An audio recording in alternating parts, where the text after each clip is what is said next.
Meus amados irmãos, a paz do Senhor Jesus, graças a Deus que nos dá a vitória de estarmos mais uma terça-feira juntos para meditarmos na palavra de Deus. Quero convidar os irmãos a abrir vossas Bíblias no livro do Gênesis, capítulo de número 25, e nós iremos ler a palavra de Deus. Gênesis, capítulo de número 25, nós vamos ler o versículo 19 até o 21. Eu estou aqui desde terça-feira passada ministrando com os irmãos sobre o relacionamento conjugal e a influência sobre os filhos.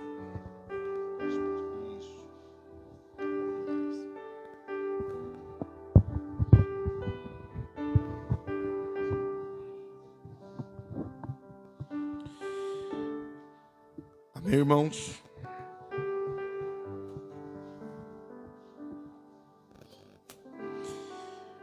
Gênesis capítulo de número 25, versículo 19 ao 21. E estas são as gerações de Isaque, filho de Abraão. Abraão gerou a Isaque, e era Isaque da idade de 40 anos, quando tomou Rebeca, filha de Betuel, arameu, de Padã Arã, irmã de Labão, arameu, por sua mulher. E Isaque orou instantemente ao Senhor por sua mulher, porquanto era estéril. E o Senhor ouviu as suas orações, e Rebeca, sua mulher, concebeu. Amém? Nós vamos orar, lembrando dos nossos irmãos, sempre precisa, Cecília, Alice, vamos continuar orando por elas, a irmã Marli e também o Samuel e todos os irmãos que nós sabemos que é carente, quantos mais precisa de oração. Nosso irmão co-pastor Adriano vai estar fazendo oração com os irmãos. Oramos ao Senhor. Eterno Deus, Pai bendito, nesse instante queremos te agradecer, Senhor, por aqui estarmos mais uma vez na tua presença e também nesse instante te louvando, Senhor amado, pela tua grande e rica misericórdia para com as nossas vidas. Nesse instante, Senhor eterno, aqui foram citados as necessidades dos teus filhos nessa noite, Senhor. O Senhor a conhece, cada uma delas nesse instante. Põe as tuas mãos, é o que nós o pedimos para a glória do teu precioso e amado nome nessa noite, Senhor, no nome de Jesus. Amém.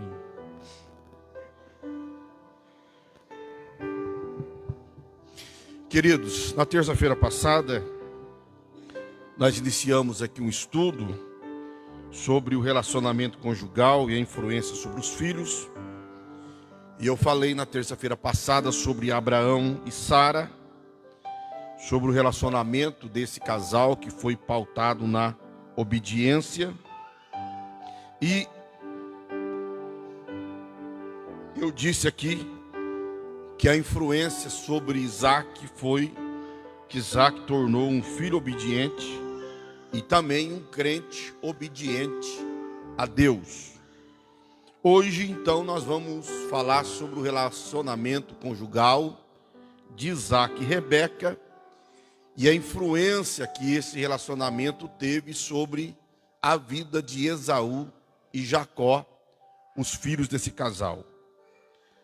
Nós, para entendermos o relacionamento de Isaque com Rebeca, nós precisamos de Isaque com Rebeca, foi um relacionamento monogâmico.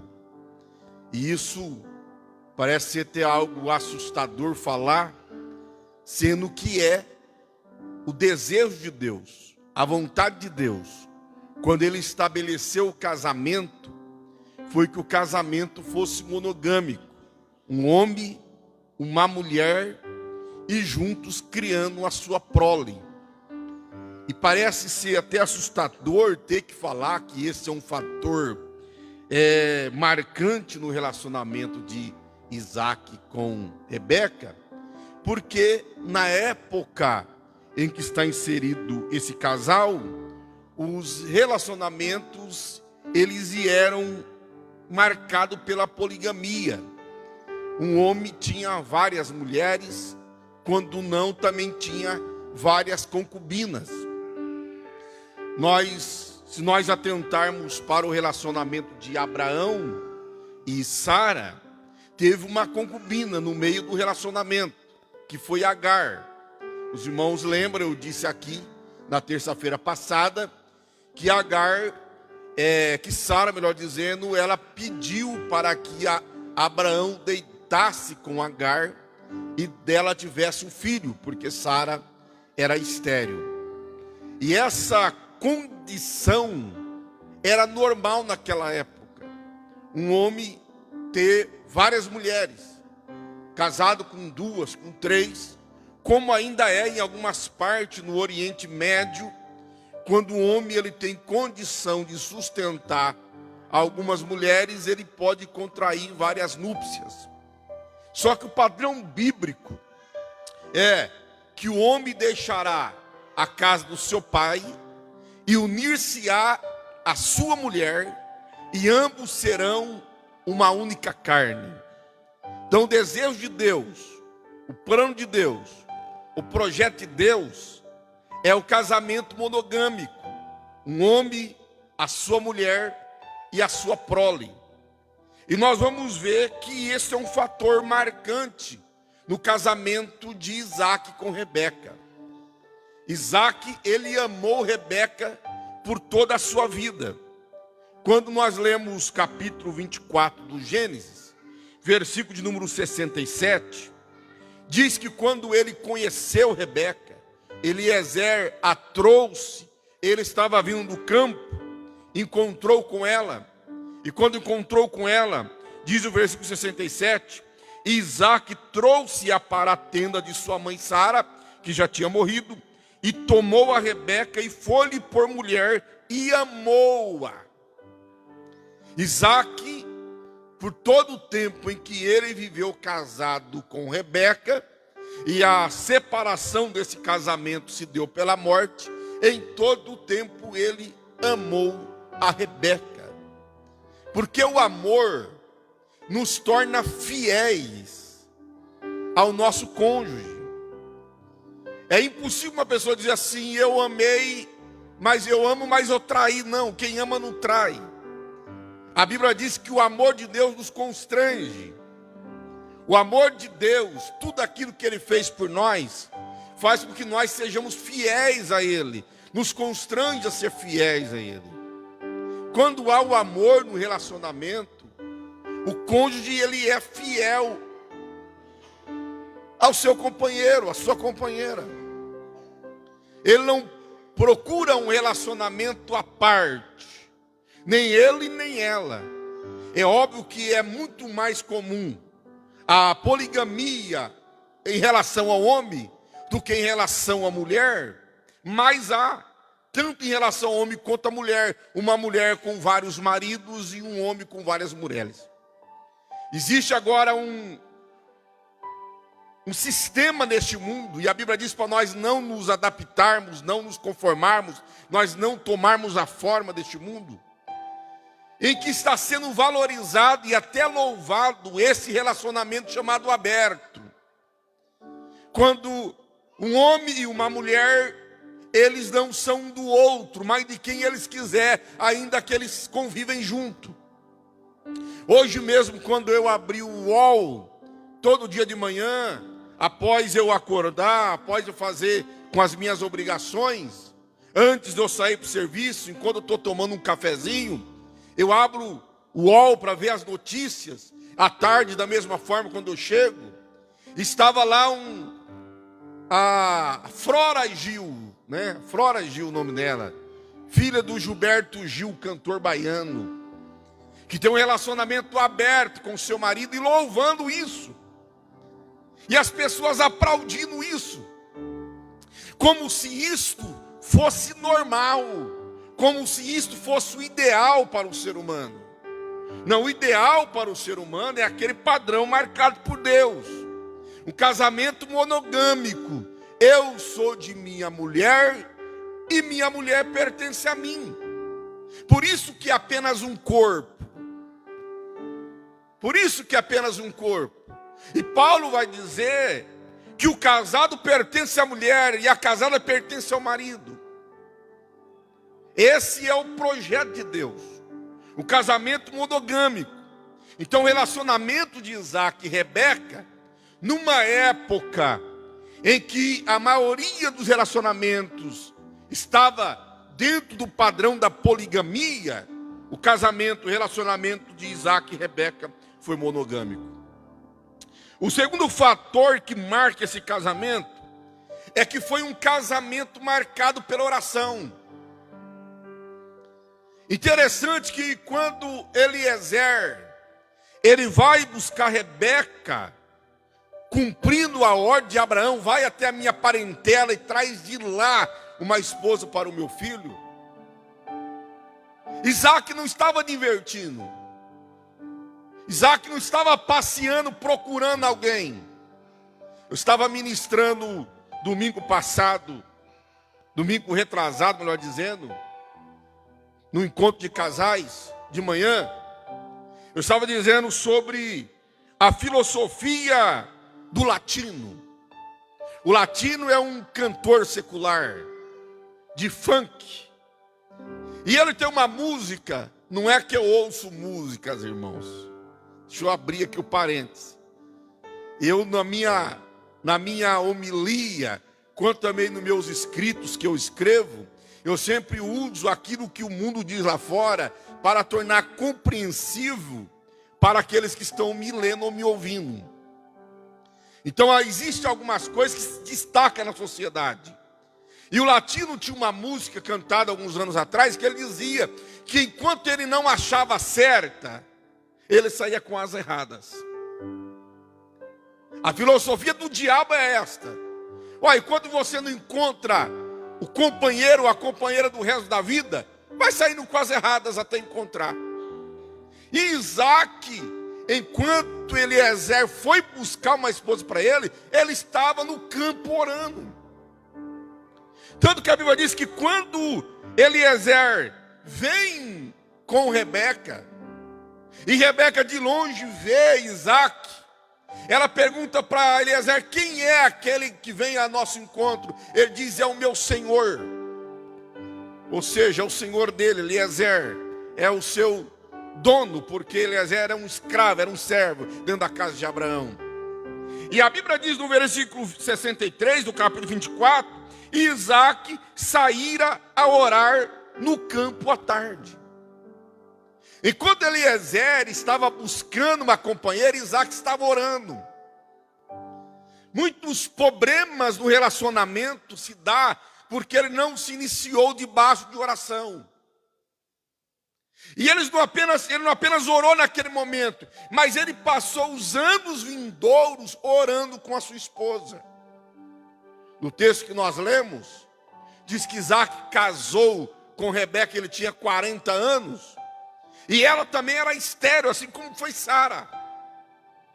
E durante 20 anos, eles passaram em oração. Isaac orou insistentemente ao Senhor por sua mulher. O que nos dá a entender que eles oravam, ele orava por ela e eles oravam juntos. Há muitos problemas em relacionamento por falta de oração, por falta de buscar em Deus a direção. E é um problema isso na igreja, porque muitas vezes nós achamos que falta alguém para nos completar dentro da casa de Deus. E nós saímos para buscar lá fora, ou alguns saem para buscar lá fora. E o problema é que muitas vezes nós que estamos na igreja, ao invés de ajudar esses jovens, nós queremos dar palpite, e palpite, mais crítica e crítica, ao ponto deles não ver outra solução, a não ser realmente lá fora buscar. Eu lembro-me quando eu comecei a namorar a Márcia tinha a fama de ser tribulosa na igreja, né? Porque ela é filha de pastor, Mas era aquela jovem que andava meio rebelde aos olhos Eu andava com os obreiros mais velhos. Eu tinha 17 anos quando comecei a namorar. Eu andava com homens de 40 anos, 50 anos. E esses homens foram os meus mestres, meus tutores. E a Márcia, um cabelo cortado, andava de calça jeans, a saia jeans, né? Pra cima um pouquinho do joelho, de tênis. Era aquela mulher que jovem chegava, não orava. Não vou lavar roupa suja, não. Deixa eu ir, antes que eu chegue em casa, eu apanho. E aí quando nós começamos a namorar, porque foi ela que me pediu em namoro, eu sempre fui muito vergonhoso. Nossa, esses obreiros caíram matando em cima de mim. Não, você é um pregador. Tinha 17 anos, já pregava, só andava de paletó e gravatinha, magrelinho. E era a fama do pastorzinho, tudo me chamava de pastorzinho, pastor Sal, todo mundo que me via.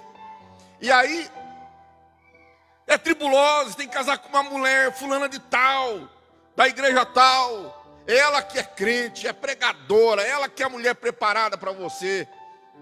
E eu fui no joelho orar, buscar a direção de Deus, né? Porque eu tinha uma expectativa na minha vida, eu sempre almejei servir a casa de Deus, a igreja de Deus. E aí, eu fiz provas com Deus, e Deus confirmou aquilo que eu fiz entre eu e ele apenas. Eu disse, não é essa mulher mesmo, é essa que Deus está preparando. Engraçado que eu me casei com ela. Aquela outra pregadora casou com outro. Menos de um ano ela já estava traindo aquele marido com um monte de gente. Era para eu estar naquela... Pela visão daqueles anciões, era para eu ter entrado naquele barco furado. Então muitas vezes nós, com a nossa santidade, porque entre aspas essa santidade, de acharmos que nós somos... Irmãos, preste atenção, eu não acredito em profecia de casamento. Ah, meu Deus, porque você casar com fulano de tal. Para com isso, irmãos. A Bíblia fala que casamento é uma procura. Aquele que procura, aquele que encontra, aquele que acha. É o que a Bíblia usa o termo, aquele que acha. Então é procura. Ah, porque para com esse negócio de profecia de casamento. Tem que orar, oração e temor de Deus, e Deus vai guiar. E esse casal orava, e muitas vezes nós temos problema no nosso relacionamento, porque nós não oramos. E até porque nós não temos condições, às vezes, de colocar a mão na cabeça da mulher e abençoar ela. Colocar a mão na cabeça dos filhos e abençoar eles. A mulher colocar a mão na cabeça do marido e abençoar ele. Por quê? Porque fica um conflito tão grande dentro de casa, que se ele for lá colocar a mão na cabeça dela, ela vai dizer, vai para lá, boi velho. Lembrei do Daniel. Ai. Vai para lá. Dá coice na mulher o dia inteiro e à noite vai querer orar por ela. Não tem jeito, né? Isaac, ele era de oração. Rebeca era de oração. Mas, irmãos, esse casamento também é marcado por uma coisa terrível. Esse casamento é marcado pela divisão na criação dos filhos. Eles oraram muito, mas não vigiaram. Eles trouxeram problema para dentro de casa, porque eles tinham preferência de filhos. Eles causaram uma divisão dos filhos tamanha, que comprometeu a história desses dois rapazes.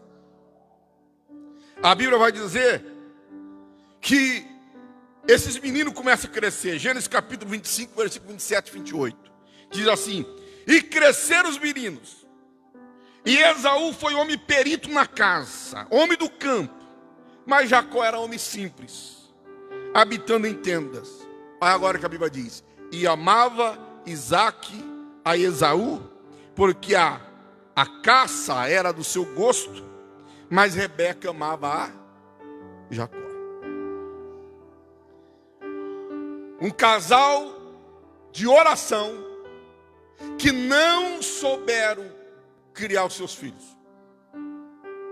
Eles se dividiram na criação dos filhos. Isaque gostava de caça.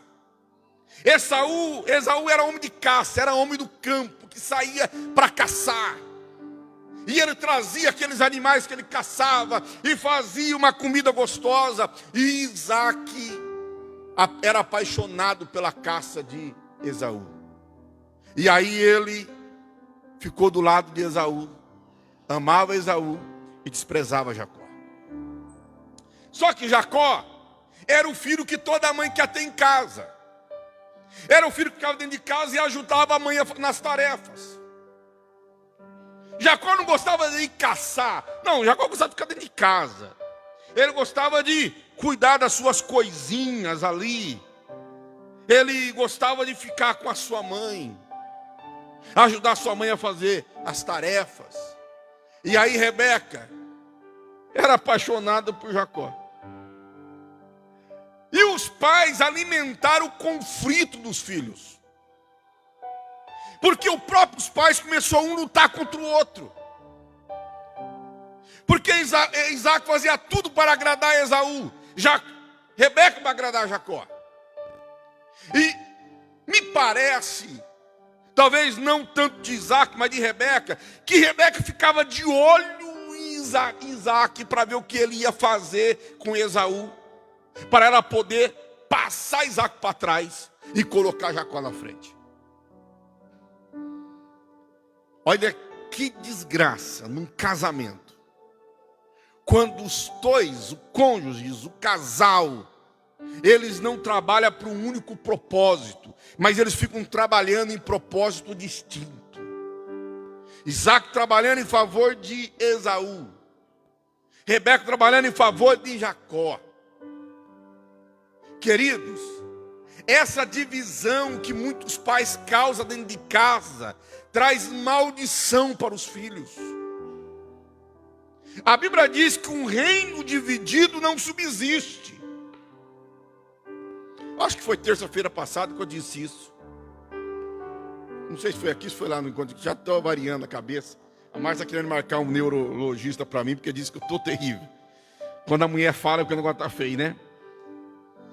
Mas numa casa, o homem é o rei, a mulher é a rainha, os filhos são os príncipes. É a minha netinha que fala isso. Pergunta para ele mesmo, que a vovó é aqui? É a rainha, e o vovô é o rei. E você? Eu sou a princesa. Na visão dos filhos, o pai é o rei, a mãe é a rainha. Eles são os príncipes. Agora, se esse reino estiver dividido, um puxando para cá, o outro para lá, tem como subsistir esse reino, meu irmão? Imagina um carro com 2 volantes. Você querendo ir para a esquerda e a mulher querendo ir para a direita. Vocês não vão para lugar nenhum, vocês vão bater num poste. Não pode haver divisão. Tem que ter concordância entre os cônjuges. Tem que haver concordância na criação dos filhos. O marido corrige a mulher, o marido corrige o filho, a mulher descorrige. O pai deixa, a mãe não deixa, a mãe deixa, o pai não deixa. Começa a ter aquela divisão dentro do seio da família.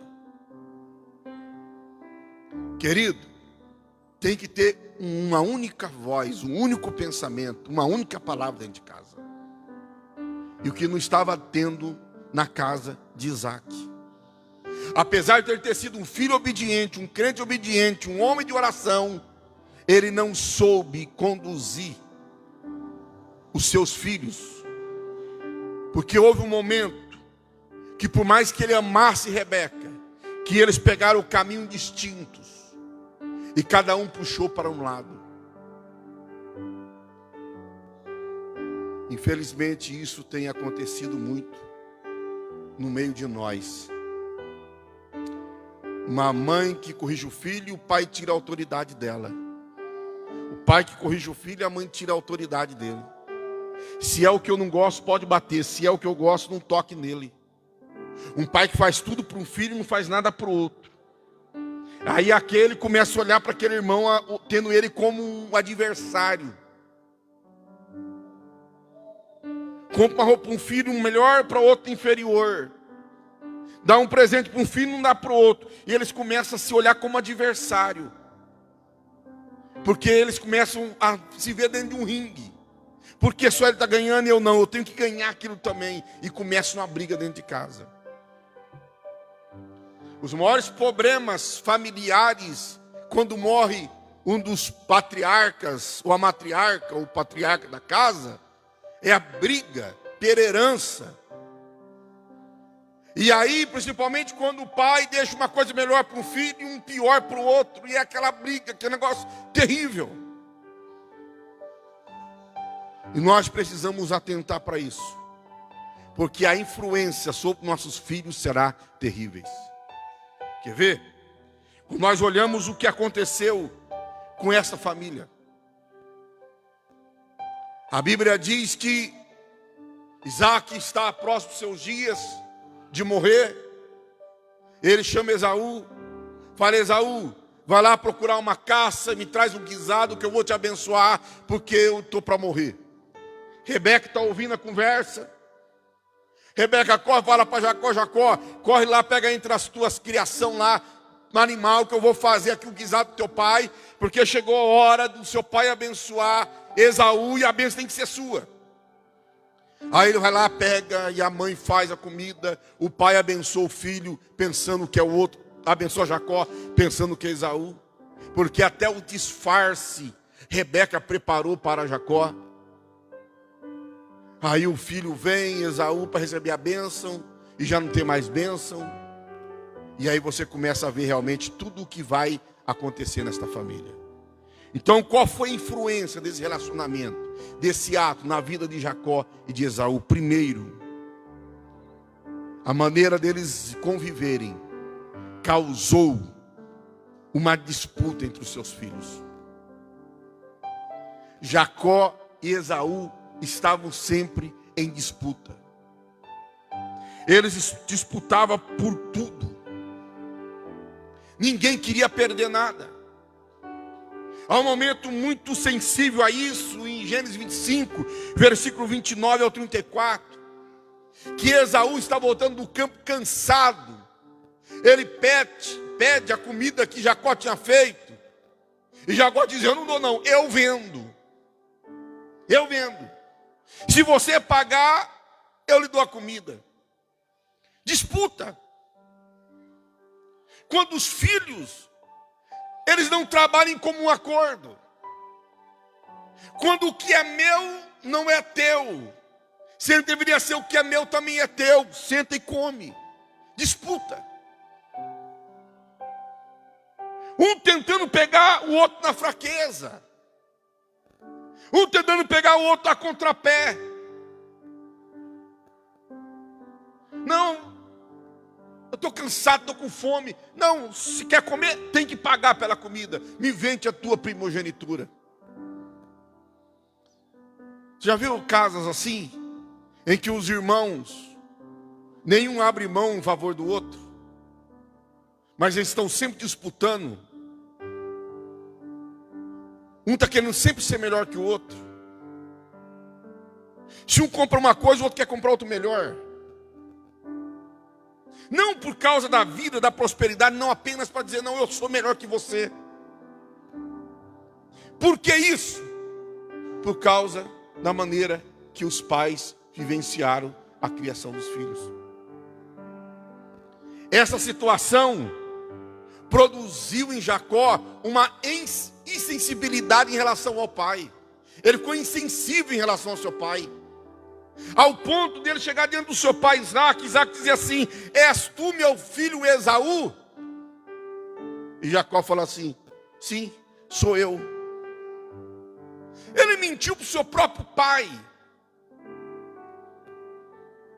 Essa briga dos pais, porque a sua própria mãe disse assim: pode ir falar que é Esaú, porque a maldição vai cair sobre mim. Ele se torna insensível em relação ao seu pai.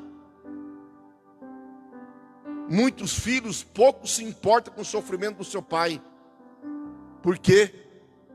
Porque ele viu essa disputa dentro da casa dos seus pais. Ele se tornou insensível em relação a isso. Tem filhos que não ligam para pai. Essa insensibilidade você vai ver também em Esaú. Porque depois que Esaú viu que ele havia sido enganado pelo seu irmão, ele falou assim: olha, vai chegar o dia do luto do meu pai. Vai chegar o dia que o meu pai vai morrer. E quando acabar os dias do luto do meu pai, eu matarei meu irmão Jacó.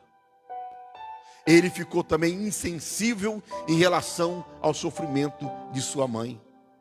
Em nenhum momento ele pensa: não, vou esperar o meu pai, estava errado, tá? Matar o irmão está errado. Mas vou esperar meu pai morrer, vou esperar minha mãe morrer, aí eu vou pegar Jacó. Não, meu pai morreu, que me amava, a quem eu amava. Eu vou matar Jacó, não importa se a minha mãe vai sofrer ou não, eu vou matar Jacó. Filhos que se tornam insensíveis em relação aos seus pais por causa da criação que eles tiveram dentro de casa. Filhos que... Há uma música,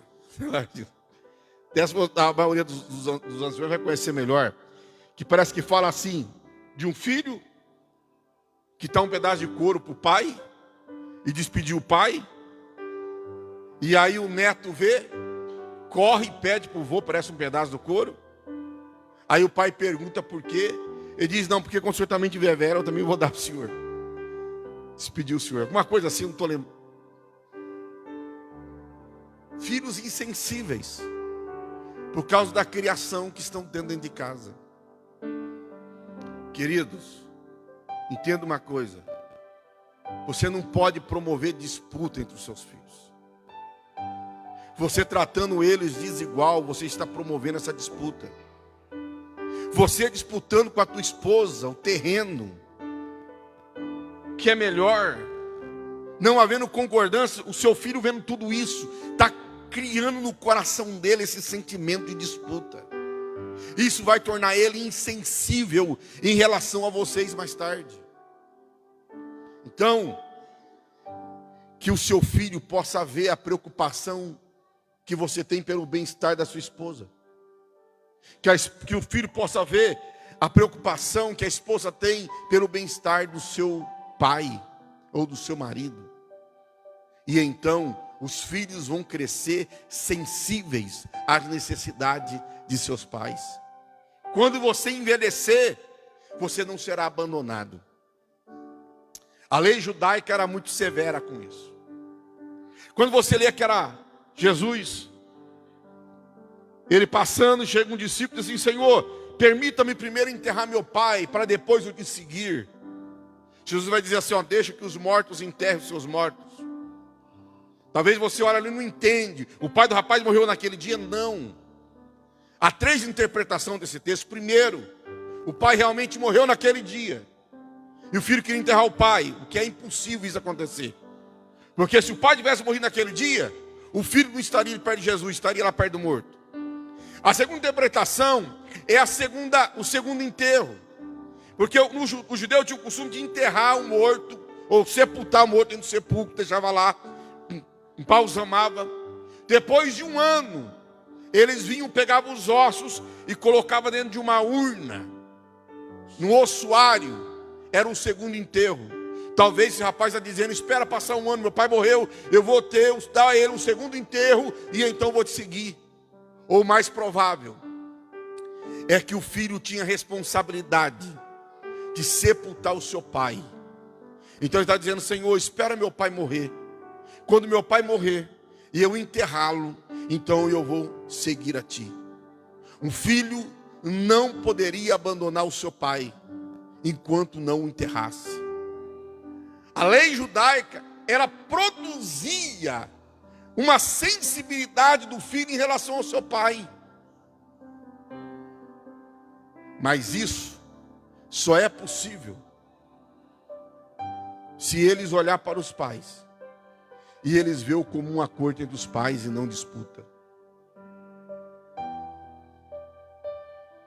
Mas esse relacionamento de Isaac com Rebeca também produziu no coração de Jacó uma indiferença em relação a seu irmão Esaú.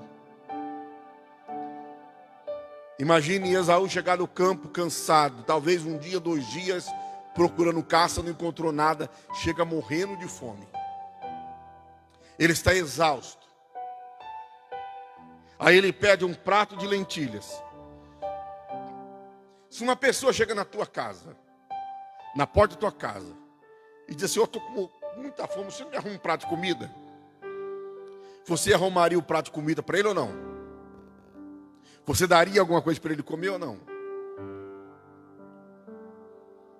Agora imagine, um irmão chega para outro irmão e diz: olha, fui para caça, eu fiquei lá 3 dias no campo, 2 dias, não sei, a Bíblia não diz. Eu estou morrendo de fome, me dá um prato dessa lentilha. Olha, se você é sensível ao seu irmão, você vai dar o prato, sim ou não, irmãos? Você sente na sua pele, é teu irmão. Agora, por que Jacó diz: não, eu só dou se você me vender a primogenitura?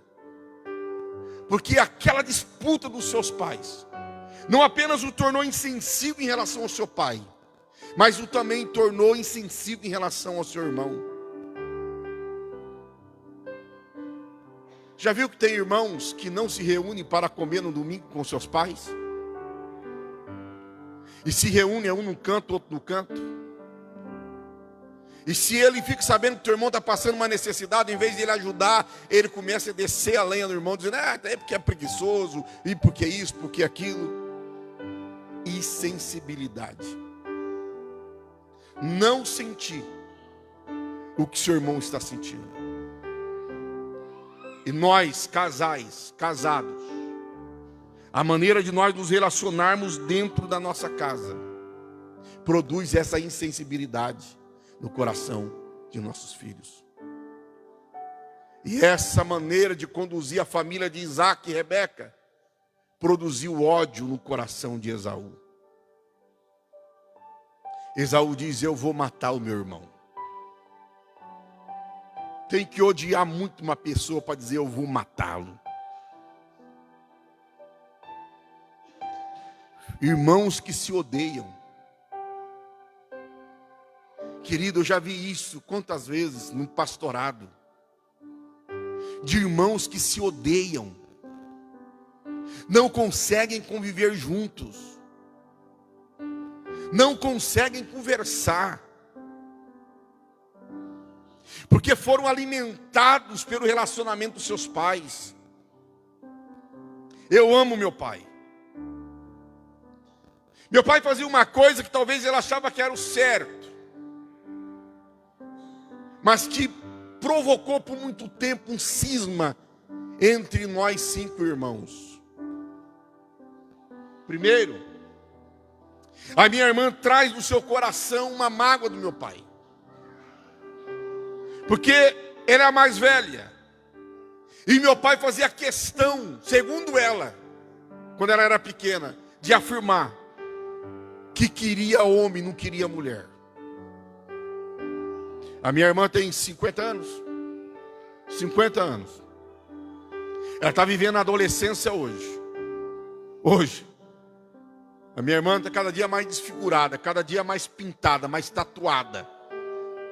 Um ato de rebelião, de rebeldia. Toda vez que vai conversar com ela, ela está falando daquilo que ela ouvia do meu pai.